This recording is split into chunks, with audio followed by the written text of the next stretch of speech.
Hello. So I wanted to do a video of my Maid of Honor speech at Evynn and Dylan's wedding, and I don't have my tripod or anything, so I'm just holding my camera in my hand, and I'm going to read the speech as I wrote it, and then I'm going to put some, pictures and videos into this speech. So I hope you enjoy. Good evening. I'm Ryan, the proud older sister of the beautiful bride. What a gorgeous night it is. We are so grateful for each individual person in this room here tonight. Thank you all for coming to Evynn and Dylan's wedding. Thank you for taking time off work, school, and other obligations to make the trek across state lines to Georgia to watch this wonderful couple get married. I think this room is a beautiful picture of the love and support that Evynn and Dylan already have as they begin this new chapter of life. On behalf of the bride and groom's family, we are so thankful for each and every one of you here in this room. When I first met Evynn, I was a good 3.5 years old. I thought she was pretty decent. I was trying to think of the earliest memory that I have of Evynn, and I remember quite young, really. Ev had to have just been a couple months old. My room was right next to hers, and my bed was against the wall next to her room, and I vividly remember kicking the wall in the night to try to wake her up. So much so that we had to repaint the room because of my footprints. I suppose I just wanted my little sister to be awake with me. As we got older, I didn't have to kick the wall anymore. We would stay up, talking late into the night at sleepovers, and on the nights that we weren't in the same room, we had our Nintendo DS's typing away on PictoChat. I don't know if any of you remembered PictoChat. I remember playing with Barbies and Webkins, and I find it crazy how quickly we've gone from stuffed animal weddings and Barbie families to Evynn and Dylan getting married and starting a life that we used to pretend about. I still remember a catastrophic proposal between a hippo and a frog. I'm very glad that Dylan's proposal was a little more put together. For anyone who wants to see the video evidence of this catastrophic proposal, I'm more than happy to share it. I remember meeting Dylan way back when they were in middle school, but I especially remember when they started talking in 2021. From the beginning, it just made sense to me that Evynn and Dylan would get married. Our mama had always prayed that the first man that we called boyfriend would become our husband, so it just made sense. As an older sister, I had to be a little apprehensive at first, but I quickly saw that he had become a wise leader and a strong protector.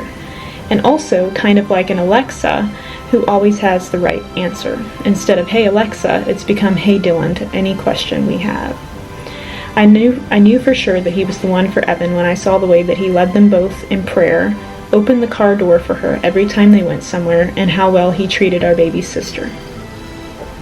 The fire, wit, humor, and passion that are found in Evynn have met their perfect match in Dylan's quiet strength, steadfastness, and thoughtfulness. Now I see a steady fire, double the wit and humor, and a calm but fierce passion. Both Evynn and Dylan have accomplished some pretty amazing things on their own, and I can't even begin to imagine the incredible things they will do together. It was just a couple months ago that I was talking to Ev about Ecclesiastes at the kitchen table. Ecclesiastes chapter 3 is a chapter that talks about each season in life being made perfect in its time. This season of life that Evynn and Dylan are entering is one of the greatest depictions of Ecclesiastes chapter 3. They are carefully balancing each of the seasons as they begin this new chapter of life. I thought it might be fitting to read Ecclesiastes chapter 3. Verse 1. There is a time for everything, a season for every activity under the heavens. Verse 2. A time to be born and a time to die. The season of being apart and separate is dying, and a new life together as one is being born. A time to plant and a time to uproot. It is time to uproot from the old lives you have had and plant yourselves into a new home together. Verse 3. A time to kill and a time to heal.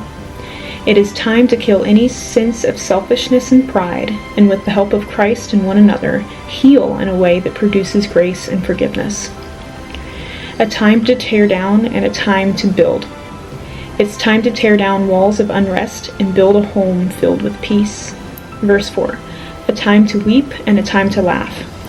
It is time to weep with the transitioning season, but it's also time to laugh together through adventures and discovering life together. A time to mourn and a time to dance. Mourning can come with changes, but it's time for much dancing and small victories and the joy of everyday moments. Verse 5. a time to scatter stones and a time to gather them. Scattering stones can come from releasing your burdens together at the feet of Jesus, and gathering stones can come from preparing to build a new foundation of love and peace in this new life together. A time to embrace and a time to refrain from embracing. There is a time to embrace and love, but also a time when hardships may demand you walk hand in hand, side by side instead. Verse 6. A time to search and a time to give up. The search for companionship is over. You have found each other, and now you can rest in the peace of the Lord's leading. A time to keep and a time to throw away. It is time to keep the love that you have kindled and throw away anything that might try to come up against it. Verse 7. A time to tear and a time to mend. It is time to tear down the walls of pride and a time to mend through forgiveness and grace. A time to be silent and a time to speak. It's time to listen to one another, but also speak to one another. Verse 8. A time to love and a time to hate. It's time to love each other well and hate anything that tries to come against you. A time for war and a time for peace. It's time to prepare for battle. The enemy hates this good thing, so prepare together on your knees every day. But remember that it's also time for peace and knowing that Jesus has overcome the world. I pray you both come to the feet of Jesus together each day and remember who fights your battles.